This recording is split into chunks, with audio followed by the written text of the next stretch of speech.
Confucius once said, we all have two lives. The second one starts when you realise you only have one. So this guy, Confucius, who was he?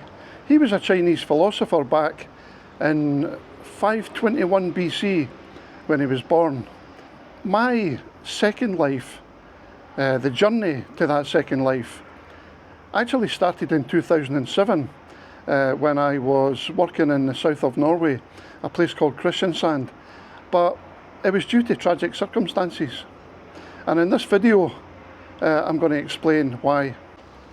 So back in 2007, I had been working in Kristiansand for 2 years. You know, I don't know if you've experienced Norway, but they have very severe winters, but they have nice summers. So I'd already been in Kristiansand for 2 winters, and I was working with some Brits. There were probably about 5 or 6 of us, and one of them was a friend of mine, Alan from Glasgow. Now, Alan used to work every hour that God could send, be it weekends or, you know, evenings. He was always working. And, you know, previously, in years gone by, we had all done that. You know, it was part of the contract game. Work as many hours as you can to make as much money as you can. We only got paid for the hours that we worked, so we didn't get paid for any time off, any holidays, anything like that. But Alan was always, he was always there. He was always working, even weekends. Anyway, I remember one time he was going to Florida for summer holiday with his family back in Glasgow.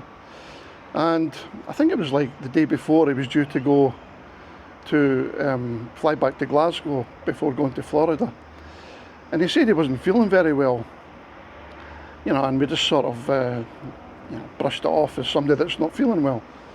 Anyway, he went back to Glasgow, and he was due to come back after 2 weeks to work in Kristiansand, and he hadn't appeared.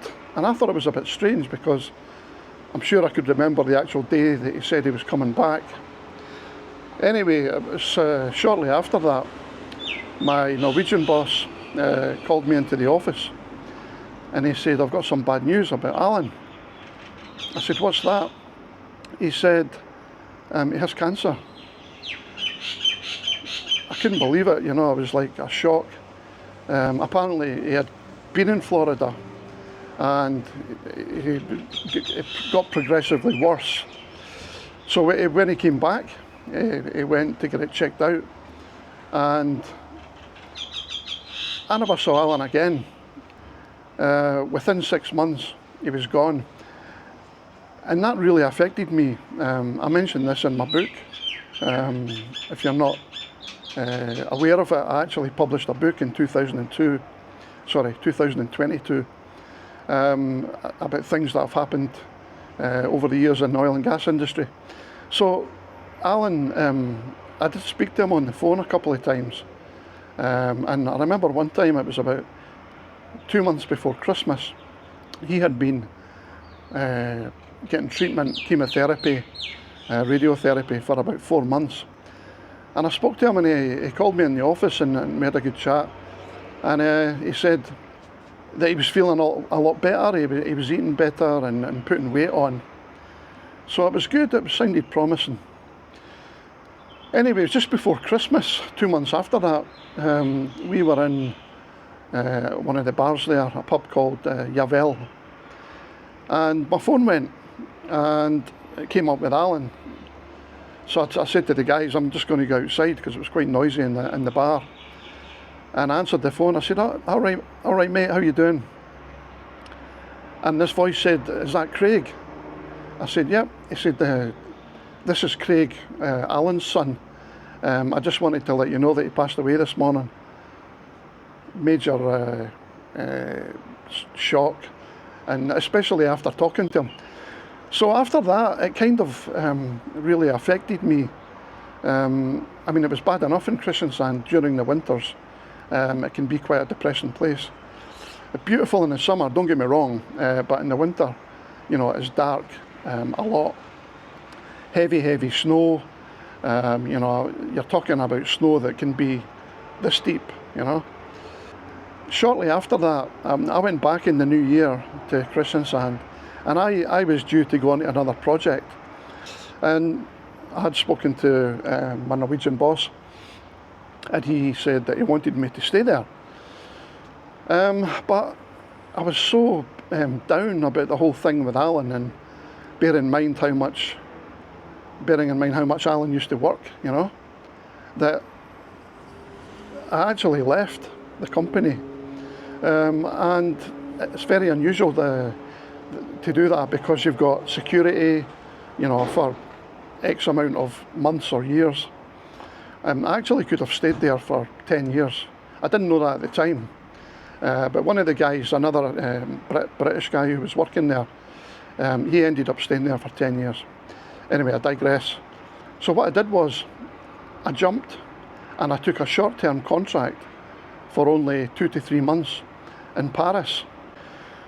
So the reason I'm telling you about this is because of what Confucius said, your second life starts when you realise you only have one. That was my moment back in 2007. I realised that life's too short. You know, you've heard various definitions of the same thing. You know, you only live once, etc., etc. So I realised that, you know, I could sit there in Kristiansand for God knows how long, but I decided to take a short-term contract just to get away from the place, and that's what I did. And I never went back to Kristiansand. I had worked there twice before, but I ended up not going back. It's the old sliding doors, you know. If I hadn't taken that job in Paris, I wouldn't be where I am today. I certainly wouldn't be retiring in the Philippines, and I wouldn't be married to my wife. You know, sliding doors. You take the wrong door and you end up somewhere else in your life. What happened in when I got to Paris, you know, the 2 to 3 month contract actually turned into 12 months. So, you know, you just don't know what's around the corner. But the reason I'm saying this is because of what happened in Paris. Now, I had only been there 3 weeks, right? So I've left Norway, I've gone to Paris, I'm only there 3 weeks, and I got a phone call. Don't recognise the number. So I was out walking at lunchtime actually with a French guy from work. So I answered the phone, and this guy said, he introduced himself as Harold. He was from Holland, and he said he got my name from one of my old employers. They were looking for a guy to go to Indonesia to work. And I said to him, look Harold, I said, you know, I've just started here I've only been here 3 weeks. There's no way I could leave at the moment. So that was put to bed. However, after my 1 year in Paris, I took a very short-term contract in Stavanger in Norway. And I'd only been there 2 or 3 months, and it was coming to an end. I knew that anyway, before I went there. So I'm back in Amsterdam airport in Schiphol, and I've switched over to my UK number. My phone rings again. Who's on the phone? Harold. And he said to me, are you still working in Paris? I said, no, I'm actually in Stavanger in Norway. I'm on the way back to the UK for the weekend. He said, well, would you still be interested in coming to Indonesia? You know, 1 year later, and the job's still there. So I ended up going to Indonesia, and then I ended up going to Malaysia, and then Indonesia, Singapore, Malaysia, and that's where I met my wife, in Malaysia. So you see what I'm saying about how sliding doors can affect your whole life. Now, I still believe to this day that my journey to my second life, if you like, started in 2007 in Kristiansand in Norway. You know, I think it was around that time that I started planning ahead for my retirement. I didn't know where I was going to be at that time. But when I met my what was to be my future wife in 2011, I managed to save up enough money after I got divorced from my ex-wife in the UK. I saved up enough money to eventually buy a house in the Philippines, and my second life will be basically kicking off when I retire to the Philippines, which will probably be in 2 months or 3 months. It'll be this year, more than likely. So I just wanted to share this wee story with you guys, and remember, you only live once. Thanks for watching. Cheers.